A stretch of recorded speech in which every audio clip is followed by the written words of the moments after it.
let's talk about Pope St. Clement. What does this have to do with the state of Maryland, and why is Maryland a Catholic state?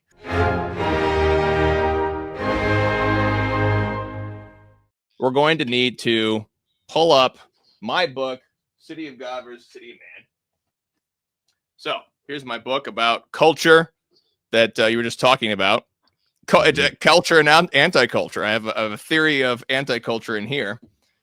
And it's very interesting when we look at the history of the state of Maryland, which we're going to do right here. So here is, let's see. So what we need to do here is we need to go back to the beginning of the Protestant revolt in England, which, as you may know, began with Henry VIII. But after a bit of a struggle between Henry VIII and some of his successors, the long reign of Queen Elizabeth solidified the Protestant revolt in England. And it was under Elizabethan reign that England became a police state, hunting down Catholics and priests and killing them, forcing all the Catholics to go to the Anglican false mass. And this was during the time of a man named George Calvert. He was the Lord Baltimore. So I'm just going to read here from my book. George Calvert was the son of a wealthy Catholic who had been forced to compromise his faith under Elizabeth's engineered consent and subject his children to a Protestant education. So Calvert, he was a Catholic, but he was the son of a compromised father under Elizabeth. He took the oaths against Catholicism, and he gained political power under James I. So he was the next sovereign, 603 to 1624. To his great credit, he later returned to the faith of his baptism and publicly professed his Catholicism, resigning his career under Charles I. So this is the next sovereign. Using his existing favor with the monarchy, he endeavored to create a prosperous colony in the New World in which Protestants and Catholics would both be free to worship. This eventually resulted in the founding of the colony of Maryland by his son Cecil in 1634. Now, interesting fact is that Charles I was married to a Catholic queen, and the queen's name was Mary. And so they named this colony the Land of Mary, Terra Mariae. But as there were a bunch of Catholics, obviously there was a double meaning. It was also named after the Virgin Mary. And we'll see why this is so providential, because just think about this for a second. Just think about how radical this really is. I mean, we have this Elizabethan police state period where you're hunted down and killed, and you're drawn and quartered. You know what drawn and quartering is? Do people know what that is? That's when they tie a rope to your arms, and the rope, 2 ropes to your arms, 2 ropes to your legs, and then they put 4 horses on each limb, and then they pull you apart, and you're pulled apart, and then you're disemboweled. They cut out your guts. I mean, this is the type of brutality that the Elizabethan regime was doing to Catholics. So this is what it was like to be a Catholic. And this is why George Calvert's father renounced the faith. He was too scared. He renounced the faith. He apostatized. But his son, at least to his great credit, at least he taught the son the faith so that he didn't totally conform. He was kind of crossing his fingers, obviously. And so his son, as the political regime got a little bit less intense under Charles I, married to a Catholic, he's able to use his political power and say, hey, your majesty, give me this place in the New World, and we'll let Catholics freely worship. That's a huge thing. This is huge. To allow the Catholics to freely worship way over there across the Atlantic, that's big. This is very big. So George Calvert's son, Cecil, is the one who actually gets to Maryland. 1634. Okay, let's continue the story. And we'll see why this has to do with Pope St. Clement in a minute.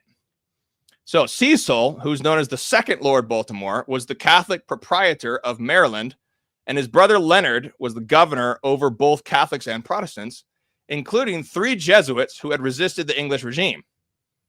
Knowing that the Protestants could at any time complain of their Catholicism to Virginia or London and shut down the colony, Cecil ordered that, quote, so this is quoting from the founding documents of, so this is Lord Baltimore instructions from Lord Baltimore to Leonard, 13th of November, 1633. He says this: all acts of Roman Catholic religion to be done as privately as may be, and that they instruct all the Roman Catholics to be silent about all occasions of discourse concerning matters of religion, and that the said governor and commissioners treat the Protestants with as much mildness and favor as justice will permit. So think about this for a second. The Catholics have just been drawn and quartered for his father's grandfather was facing this type of thing. And they're saying, okay, instead of getting back at the Protestants, say, okay, oh, now we have political power. We're going to give it to the Protestants. Instead, they love their enemies. And they say, you know what? We're just going to let you guys can freely worship, and we're going to get to freely worship, and we're going to treat you kindly. We're not going to throw it in your face. But what happens? Well, the ship going from England to the New World, bound for the land of Mary, on what day do they land? But, of course, the Annunciation of Mary, March 25. And just continuing the story, despite this sort of let's make it private, when their ship arrived in New England, the Jesuit father Andrew White erected a large cross on a Maryland island and sung high mass on the Annunciation 1634. And he wrote this, quote, this had never been done before in this part of the world. So this is probably the first Roman Catholic mass in the English colonies. This is the Feast of the Annunciation, 1634. And this takes place on an island in the Potomac River. Here it is. Marylanders know probably what island this is. This is island Pope St. Clement Island. They named it after St. Clement. Why? Because St. Clement is the patron of mariners. So they have the land of Mary, named after Queen Mary and the Virgin Mary. They land on this island of the Potomac. I'm just zoom out here to see so everybody can see where this is. So here's the Potomac River, the Chesapeake Bay. So this river goes up into Washington, D.C., but they land on this island here. They name it after a pope. They sing high mass publicly in the land of Mary. This is a Catholic founding here, if there ever was one, of course. We have other Marian elements in other parts. We had the first mass in Florida with the Spanish. That's really the first continental United States, which takes place in the Nativity of the Theotokos. But we have this one that is connected to Mary again with the with St. Clement's Island. Now, let's continue the story just to close this part out. Father White went on to evangelize the Anacostans, Patuxet, Potomac, and Piscataway tribes, and became the first Englishman to compose Indian language grammars. In contrast to other English colonies, Father White facilitated good relations with the Indians and even baptized the emperor of the Piscataway tribe by 1640. And this is depicted in, if you go to Washington, D.C., I believe it's the Church of St. Joseph. Don't quote me. I'm not sure if it's the right name, church, but it's the church that's right behind the Supreme Court. So if you go to this church, it's a really old church, and they have a painting of this baptism of the emperor of the Piscataway tribe by Father Andrew White. So he established a chapel as St. Ignatius Church in 1641, which served as the seat of the Jesuit mission to the tribes. Nevertheless, the stipulations of Cecil became the norm for Catholics in Maryland. He would not make Mary the public throne of Christ over the public order in Maryland, but attempt to establish religion as a private matter for the sake of peaceful coexistence. So the Marylander Catholics, they are in power. So instead of hating their enemies, the Protestants, they let the Protestants worship freely. but they themselves are not trying to impose themselves or make this fully sort of Catholic commonwealth. But it is sort of it's sort of a temporary mode of Christendom to try to prevent more bloodshed. You can see where they're kind of going with it, but the difficulty, the danger is to privatize all religion. Of course, that's the danger. To create sort of a privatized religion so that we're going to make the public sphere very secular. But what happens, it was interesting. So this is 1640s. Now, shortly thereafter, you have the English Civil War. This is where there was the parliamentarians on one side and the king's men on the other, and they execute the king. This is the first big execution of a king. Very, very controversial. And for a brief period, the Puritans take over England.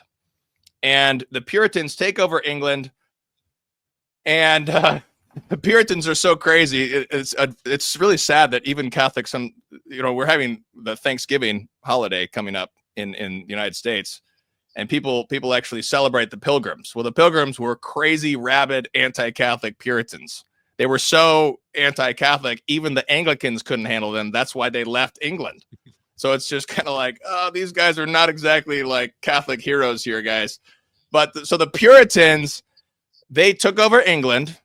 And what do Puritans do when they take over England? They abolish Christmas, of course, because Puritans hate joy. Original Grinch. Grinches, all of them. So the Puritans abolish Christmas. Did you say they hate joy? Yes. Let's look up this, because this is just so hilarious. It's so hilarious that we can't pass this part up. If there are any Puritans who happen to find this channel, put in the comments, why do you hate joy? What do you have against Jesus's birthday? That's rude. Here's the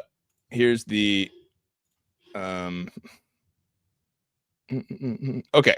So here's they made a comic mocking the Puritans in England. Here it is. So here's so in the middle we have Father Christmas, okay? And the left here we have a Puritan, and the Puritan says to Father Christmas, "Keep out you here, keep out you, come not here." And Father Christmas says, "Sir, I bring good cheer." And the Englishman said, "Old Christmas, welcome, do not fear." So here's the Puritan who wants to abolish Christmas, but the Englishman said, no, we do want Father Christmas around. Stop these crazy Puritans. So what happened in Maryland? Well, the Puritans said, well, we can't have Catholics freely worshiping in Maryland. We can't have that. So the Puritans took over Maryland, and they imposed the English laws that were on the books in England, where it was illegal to have the mass, illegal, death penalty, and all that. So they imposed this on the Catholics of Maryland. But then, after there was the restoration of the monarchy, then the Catholics were able to gain back their political power. And this is where they published the Maryland Toleration Act. The Maryland Toleration Act said that all Christians can worship freely in Maryland, Catholics and Protestants, but non-Trinitarian heretics will be put to death. So obviously this is a Christian commonwealth here. This is not a secular colony. This is worlds away from what we have in the First Amendment to the Constitution, which is that is secular at that point. What year was that you just described? What year was the Maryland Toleration Act? Yeah, let's look it up. I think it was 16. Maryland. I was going to ask what became of those laws after the American Revolution. Do you, any thoughts on that? So 1649 is the Maryland Toleration Act. But it was later revoked. So there was the struggle for power with the Puritans was eventually lost. 1654, the Maryland Toleration Act was revoked by William Claiborne, who was appointed by Oliver Cromwell, the Puritan in England. Mm-hmm. And so from 1654 until 1776, the Catholics of Maryland were illegal. They could not build churches. They couldn't have the mass. And it was because of the American Revolution, the Marylander Catholics, at this time, it was the Carroll family then, who were the most wealthy and powerful. They declared independence from England in order to restore some of the Catholic political power they once had with the founding of Maryland. And then George Washington was willing to give power to the Catholics if they supported the Patriot cause. So this is why the Catholics of Maryland supported the American independence, because they, in their mind, they're like, okay, this is an opportunity to restore what we had before, some Catholic political power.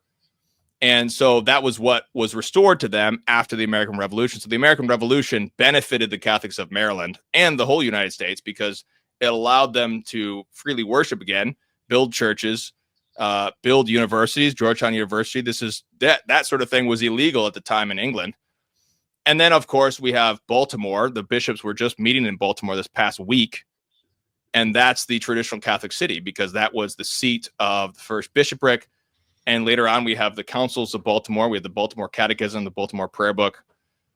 So Maryland becomes this sort of Catholic mustard seed. But there's always this danger to make that original founding into a privatization of Catholicism instead of the greater sort of Christian coalition led by Catholics, where the Catholics allow the Protestants to worship freely, but we're going to establish a Christian commonwealth here together. So there's still that struggle to this day. So there's the Catholic founding of Maryland and some of the aspects of that.